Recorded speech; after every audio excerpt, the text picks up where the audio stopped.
I went to meet with some other Glendale renters, a couple and a few of their neighbors in their 62-unit apartment complex, the Windsor Villas. Are you John? Oh, yes. Hi. Yes. Well, this is a big issue that everyone, yeah, it affects a lot of people here. Is everyone here? But there weren't just a few neighbors. John Robinson and Vanessa Royal Robinson's apartment was filled with people, sitting on couches and folding chairs, standing shoulder to shoulder in the dining room and along the entryway. Maybe half the tenants in the building. We just got a notification this Thursday about all of our rents spiking over like $800, some even $1,000. People were concerned, and there seemed to be an urgency coming from the group to tell their stories.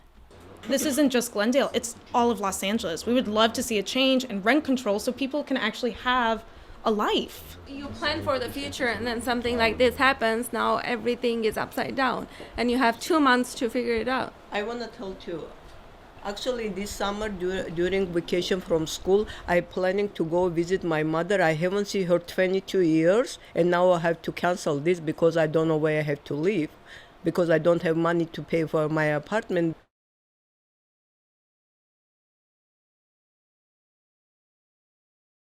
Sean Cipher-Wall, a black intersex man and intersex rights activist based in Atlanta, Georgia, believes the decision related to surgery is harmful and should be decided by the intersex person, not the physician.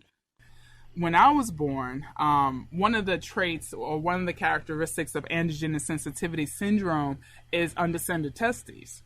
And so when I was born, there was a couple of days when they didn't know how to assign my gender. So they decided that I would be raised as a girl.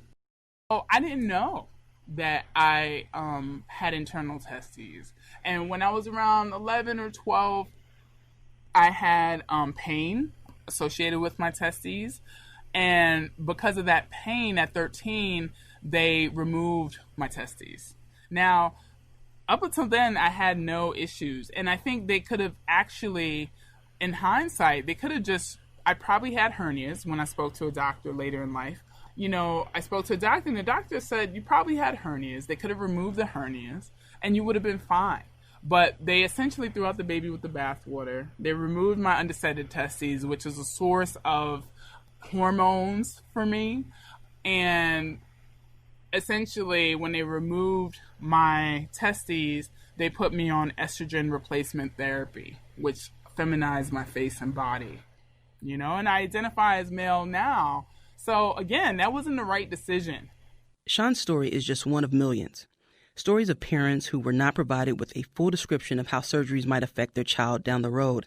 Nikki Khanna, an intersex woman and activist, says that the omission of information is commonplace. So what we talked about in this show was something called a risk assessment. And a risk assessment is basically a score that a computer program gives you based on your past behavior and also your position in society. So for example, your credit score is a risk score. And it tells a company how likely you are to pay back debt. But they're used in all kinds of places and they can have some major repercussions in your life. And there's even been a lot of discussion in California recently about the use of these risk assessments in criminal justice, where the goal is to predict whether someone is likely to be arrested again or is likely to fail to appear for their trial date. And this informs decisions, human decisions, about how much bail to set for the person and whether or not to detain them pre-trial. Yeah, so they're being used in court. What? That shocked me. But that's not the only problem.